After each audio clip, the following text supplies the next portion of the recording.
Hello बच्चों, तो ये लेक्चर नंबर 16 है हमारा। तो इसमें भी मैंने कल आपको क्वेश्चन दिए थे, क्वेश्चन 58 और 59। तो अपनी बुक में क्वेश्चन नंबर 58 पे, क्वेश्चन नंबर 58 में देखो, मैंने अभी आपको जब रिवीजन कराया तो मैंने बताया था कैश फ्लो स्टेटमेंट का अकाउंटिंग स्टैंडर्ड कौन सा होता है, 3। देखो ऊपर लिखा हुआ है पहली लाइन में, from the following balance sheet of Vishwa limited prepare cash flow statement as per accounting standard 3 revised. और अकाउंटिंग स्टैंडर्ड 3 हमें दो मेथड देते हैं, कौन कौन से, डायरेक्ट मेथड और इनडायरेक्ट मेथड। तो हम इनडायरेक्ट मेथड फॉलो करते हैं। इनडायरेक्ट मेथड सिर्फ ऑपरेटिंग एक्टिविटी में लगता है, इन्वेस्टिंग और ठीक है। क्वेश्चन नंबर 58 पे आओ अपनी बुक में। हमारे पास शेयर कैपिटल देखो 84,000 से कितना दे दिया, 1,02,000। तो ये कहा जाएगा फाइनेंसिंग में। रिजर्व एंड सरप्लस का नोट नंबर 1 है, तो वहां पर आपका बैलेंस इन पीएल देखो 5760 से माइनस का 14,080 हो गया। देखो प्लस के 5,000 से माइनस के 14 पे गया है, तो ये आपने लॉस कमाया है। तो आप इसे ऐड करोगे तो वो नेगेटिव में फिगर आएगी। प्लस के 5 से माइनस के 14 पे गए, ठीक है। तो इसका मतलब ने 19,000 समथिंग का लॉस कमाया है। उसके बाद जनरल रिजर्व ये सेम है, तो ये आएगा नहीं। तो वापस हम क्वेश्चन में आते हैं ऊपर। तो उसमें लॉन्ग टर्म बोरोइंग्स में 10% डिवेंचर्स है। अब डिवेंचर्स कहाँ जाते हैं, फाइनेंसिंग में। तो डिवेंचर्स पहले 48 थे, अब 60 हो गए। तो कितने इंक्रीज हुए, 12,000। तो 12,000 रुपए हमारे फाइनेंसिंग एक्टिविटी के अंदर प्लस हो जाएंगे, ठीक है। और 10% डिवेंचर, 10% क्या निकलेगा, इंटरेस्ट। और अगर क्वेश्चन कुछ नहीं बोलेगा तो इंटरेस्ट ओपनिंग में निकलेगा। पर इस क्वेश्चन के अंदर बोला जा रहा है, अगले पेज में जाओ, नोट्स में लास्ट में पॉइंट नंबर सी है, उसमें लिखा है कि जो एडिशनल डिवेंचर आपने इशू करे हैं वो 31 मार्च 2018 में करे हैं, मतलब साल के एंड में। अगर ये लाइन ना भी होती तब भी हम ओपनिंग पे निकालते। ये लाइन भी हमें यही कह रही है कि ओपनिंग पे निकालना है, क्योंकि ओपनिंग में 48 थे, क्लोजिंग में कितने हो गए, 60। तो 48 से 60,000 हुए आपके। देखो ओपनिंग में 48,000 थे और क्लोजिंग में 60 हुए। तो जो 12,000 रुपए आपके इंक्रीज हुए हैं, जो 12,000 आपके इंक्रीज हुए हैं, ये ईयर एंड में ही हुए हैं। तो इसीलिए पूरे साल तो 48 ही यूज हुए ना। तो इसलिए 48,000 का 10% इंटरेस्ट निकलेगा और वो कहा जाता है ऑपरेटिंग एक्टिविटी में प्लस और फाइनेंसिंग एक्टिविटी के अंदर माइनस हो जाता है। फिर हम वापिस आए क्वेश्चन में, करंट लायबिलिटी में शॉर्ट टर्म बोरोइंग में बैंक ओवरड्राफ्ट है, तो बैंक ओवरड्राफ्ट आपका फाइनेंसिंग एक्टिविटी के अंदर जाता है। फिर ट्रेड पेबल, ये ऑपरेटिंग एक्टिविटी के अंदर। और फिर प्रोविजन फॉर टैक्स दे रखा है, तो प्रोविजन फॉर टैक्स की करंट ईयर फिगर भी है, प्रीवियस ईयर फिगर भी है। और अगर इसके नीचे एडिशनल इंफॉर्मेशन हुई तो इसका क्या बनेगा, अकाउंट।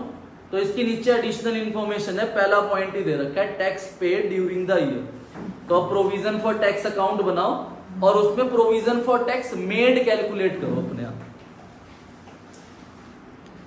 ठीक है। देखो आप प्रोविजन फॉर टैक्स अकाउंट बनाओगे, प्रोविजन फॉर टैक्स में ओपनिंग लिख दिया 18,000, क्लोजिंग 16,800।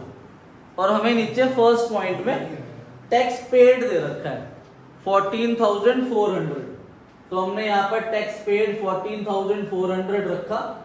तो हमारा मेड आ गया बैलेंसिंग फिगर में 13,200, ठीक है भाई। और आपको पता है कि जो मेड है वो नेट प्रॉफिट बिफोर टैक्स में ऐड होता है, और जो पेड आपको गिवन था वो ऑपरेटिंग एक्टिविटी के लास्ट में माइनस होता है। तो अब आप कैलकुलेट करो net profit before tax. Net profit before tax के लिए हमारे पास सिर्फ दो चीजें हैं, डिफरेंस बिटवीन पीएल, ठीक है, माइनस का 19,840 आएगा, ठीक है भाई।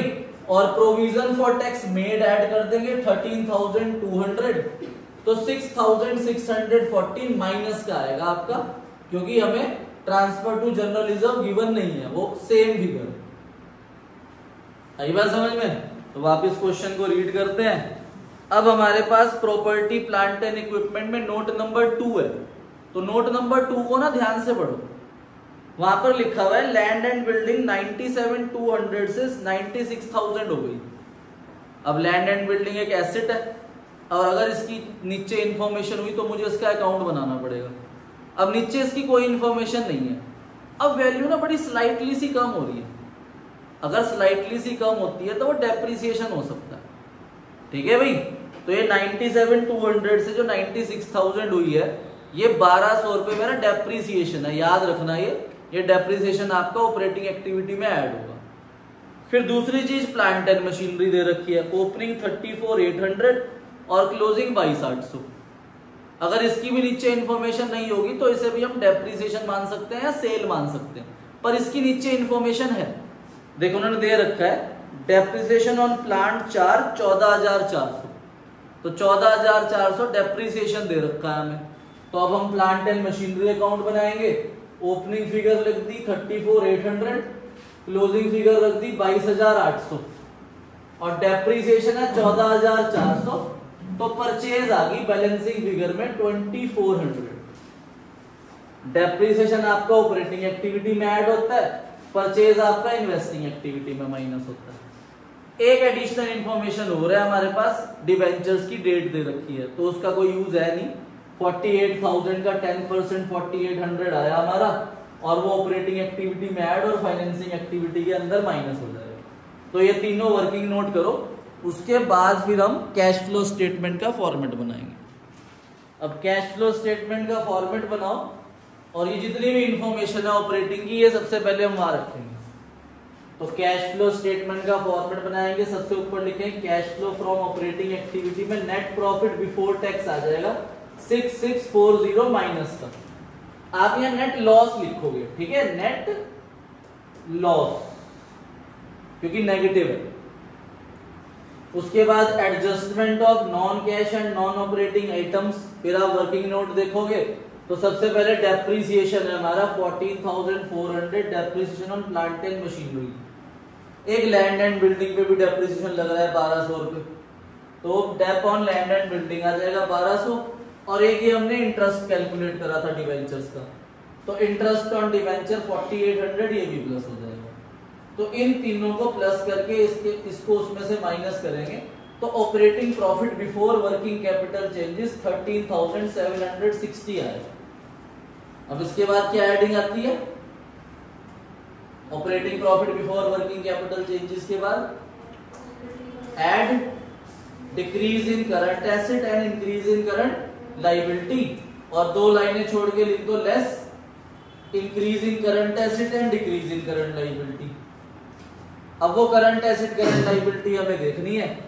अब ध्यान से देखो, इस क्वेश्चन में करंट लायबिलिटी में जो बैंक ओवरड्राफ्ट है वो नहीं आएगा क्योंकि वो फाइनेंसिंग एक्टिविटी का पार्ट है, पर जो ट्रेड पेबल है वो आएगा। ट्रेड पेबल आपका 36,000 से 28,800 हो गया, तो वो कम हुआ 7,200 रुपीज। तो लायबिलिटी कम होती है तो वो माइनस होती है। प्रोविजन फॉर टैक्स उसका अकाउंट बना था, तो ये जो प्रोविजन फॉर टैक्स पेड आया था ये ऑपरेटिंग एक्टिविटी के लास्ट में माइनस होना है 14,400, ठीक है। उसके बाद करंट एसेट में इन्वेंट्री इंक्रीज हो रही है तो ये भी माइनस होगा। उसके बाद ट्रेड रिसीवेबल का नीचे नोट है, नोट नंबर 3, तो वहां पर दो चीजें हैं, डेटर और बिल रिसीवेबल, तो दोनों को अलग अलग लिखना है। डेटर आपके डिक्रीज हो रहे हैं तो डिक्रीज हो रहे हैं तो ये ऐड होंगे, और बिल रिसीवेबल इंक्रीज हो रहा है तो ये माइनस होगा।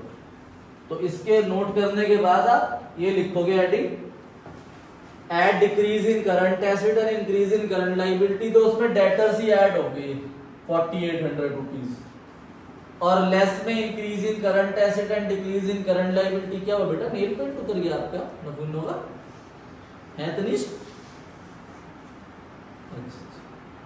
तो ट्रेड पेबल 7,200 माइनस हो जाएगा क्योंकि करंट लायबिलिटी डिक्रीज हो रही है, इन्वेंट्री इंक्रीज हो रही है ये भी माइनस हो जाएगा, बिल रिसीवेबल इंक्रीज हो रहे हैं ये भी माइनस हो जाएगा। तो हमारा आंसर आएगा 15,640 नेगेटिव आ रहा है। तो कैश जनरेटेड फ्रॉम ऑपरेशन लिख देते हैं, तो यहाँ कैश जनरेट तो हुआ नहीं, कैश चला गया, तो cash used in operating activity लिख दी।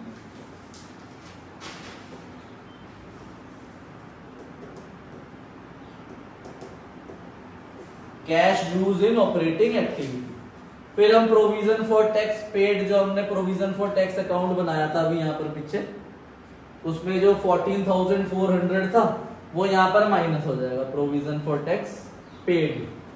तो हमारा cash used in operating activity आ जाएगा 30,040 रुपीज माइनस का। फिर हम बनाएंगे cash flow from investing activity, उसमें एक ही चीज है, purchase of plant and machinery 2400।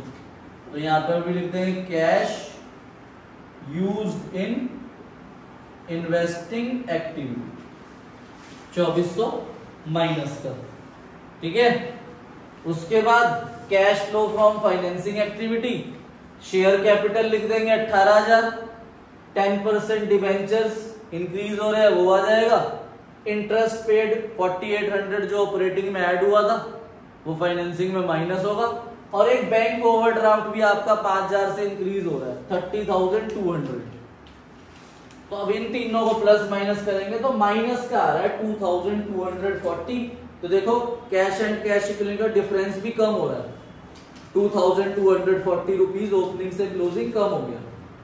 तो यहाँ ऐड कर देंगे opening closing cash and cash equivalent आ जाएगा 6,120 रुपीज, ठीक है भाई, क्लियर है।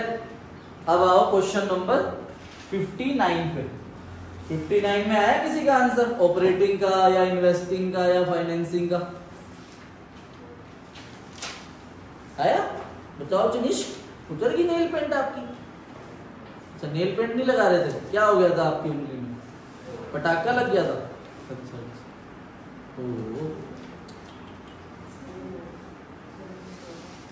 बहुत मेहनती बच्चा है तनिष।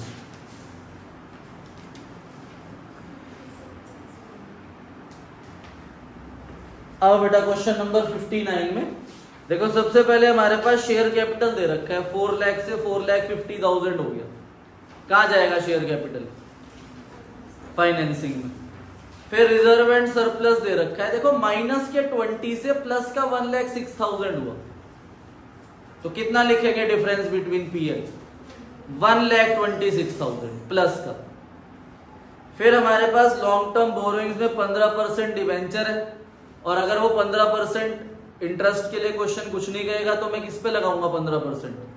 ओपनिंग पे। पर नीचे देखो एडिशनल इंफॉर्मेशन में ये बता रहे हैं कि जो 2 लाख डिवेंचर इंक्रीज हुए हैं ये 1 अक्टूबर को हुए, तो 6 मंथ के अकॉर्डिंगली इंटरेस्ट निकलेगा, मतलब 4 लाख पे 6 महीने का, फिर बाकी के 6 लाख पे 6 महीने का इंटरेस्ट, है ना। उसके बाद आपको पता है इंटरेस्ट पेड कहां जाता है? ऑपरेटिंग में प्लस और फाइनेंसिंग में माइनस। फिर करंट लायबिलिटी में प्रोविजन फॉर टैक्स है। अब देखो नीचे कोई एडिशनल इंफॉर्मेशन में प्रोविजन फॉर टैक्स के रिलेटेड कुछ है? नहीं। तो करंट ईयर फिगर आपको पता है कहां जाती है? नेट प्रॉफिट बिफोर टैक्स में, और प्रीवियस ईयर फिगर ऑपरेटिंग के लास्ट में माइनस हो जाती है। फिर हमारे पास प्रॉपर्टी प्लांट एंड इक्विपमेंट है, उसमें नोट नंबर 1 है, तो उसमें नीचे प्लांट एंड मशीनरी और एक्यूमुलेटेड डेब्ट दोनों का ओपनिंग क्लोजिंग दे रखा है। और अगर इसकी नीचे एडिशनल इंफॉर्मेशन हुई तो इसका क्या बनेगा? अकाउंट। तो नीचे एडिशनल इंफॉर्मेशन है, ध्यान से रीड करो उस एडिशनल इंफॉर्मेशन को। कह रहे sold plant and machinery the book value, book value को अंडरलाइन कर लो। क्या होता है बुक वैल्यू का मतलब? प्रेजेंट वैल्यू, आज की वैल्यू। मतलब इसमें इसका एक्यूमुलेटेड डेब्ट ऑलरेडी माइनस हो रखा है, हमें उसे माइनस नहीं करना दोबारा, ठीक है। हमारे पास जो ये 1,20,000 है, इसमें 38,000 ऑलरेडी डिडक्टेड है।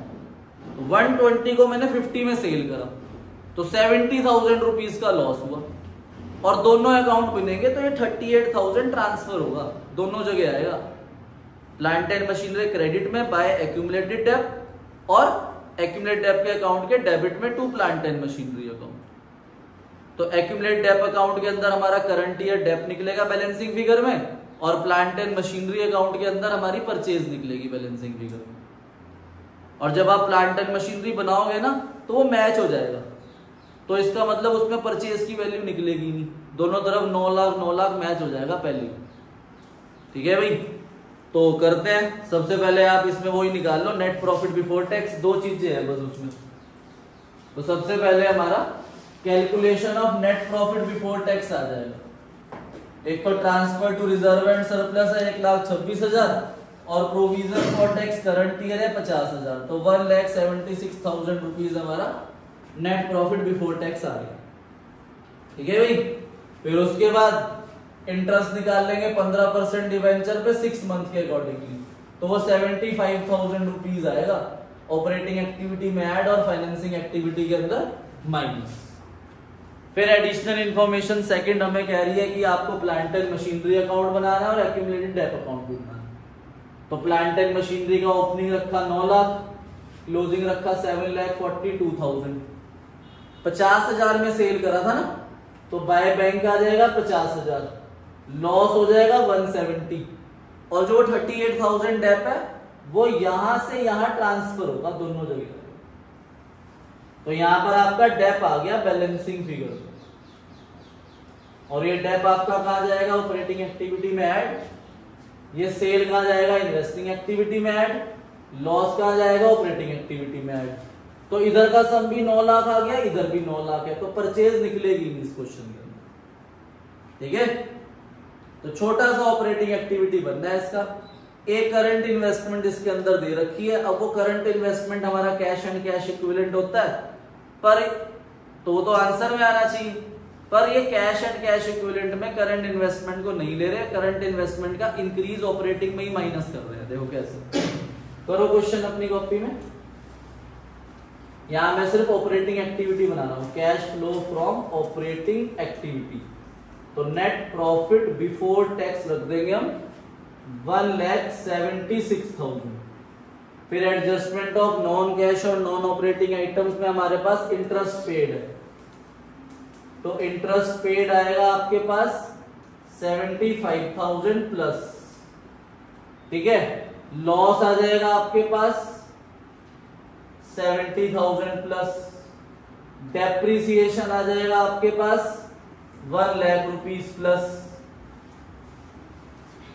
और आपके पास करंट लायबिलिटी को इंक्रीज डिक्रीज है नहीं, करंट इन्वेस्टमेंट इंक्रीज हो रही है, 10,000 से 256 हुई, तो 2,46,000 रुपीज वो माइनस होगी। ठीक है, यहां पर मैं हेडिंग नहीं डाल रहा हूं, आपको पता है यहां पर हमें टोटल करना है, उस टोटल के बाद उसके आगे लिखना है operating profit before working capital changes, फिर करंट इन्वेस्टमेंट आपकी माइनस होगी 2,46,000, और फिर हमारा provision for tax previous year minus होगा 70,000 रुपीज, तो 70,000 रुपीज माइनस हो जाएगा। फिर आएगा आंसर हमारा cash flow from operating activity का, इन सबको प्लस माइनस करोगे तो हमारा ऑपरेटिंग एक्टिविटी का आंसर आ जाएगा, बुक से मैच हो जाएगा। ठीक है, 1,76,000 plus 75,000 plus 70,000 plus 1 lakh minus 246 minus 70,000, तो 1,05,000 रुपीज हमारा cash flow from operating activity का आंसर है। इन्वेस्टिंग के अंदर देखो कुछ नहीं है, इन्वेस्टिंग में आपकी परचेज है नहीं, सेल आएगी बस 50,000 रुपए, तो सेल आपकी 50,000 है, यही कैश फ्लो फ्रॉम इन्वेस्टिंग का आंसर है। देखो, और फाइनेंसिंग के अंदर हमारा शेयर कैपिटल देखो 50,000 से बढ़ रहा है, वो 50,000 पे प्लस हो जाएगा, हमारे डिवेंचर्स बढ़ रहे हैं 2 लाख से, तो वो 2 लाख रुपए प्लस हो जाएगा, 2 लाख प्लस 50 कितना हो गया 2,50,000, और हमने इंटरेस्ट पेड करा ये 75,000 रुपीज, तो 2,50,000 में से आप 75,000 माइनस करोगे तो 1,75,000 आपका कैश फ्लो फ्रॉम फाइनेंसिंग का आंसर आ जाएगा।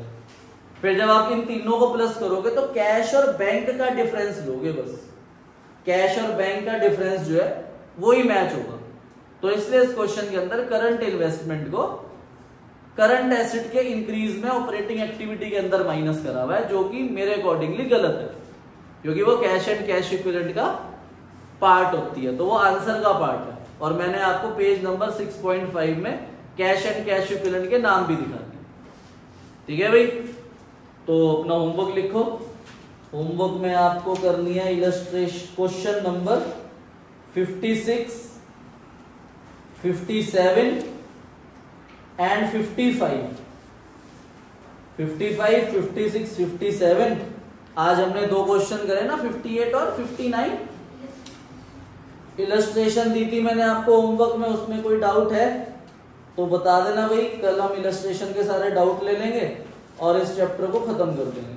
फिर मैं कल आपको इस चैप्टर की जो थ्योरी है थोड़ी सी वो करा दूंगा और ये चैप्टर आपका फिनिश हो जाएगा। ठीक है, फिर ले लूंगा मैं इसका टेस्ट एक छोटा सा। ओके बच्चों, बाय बाय, थैंक यू।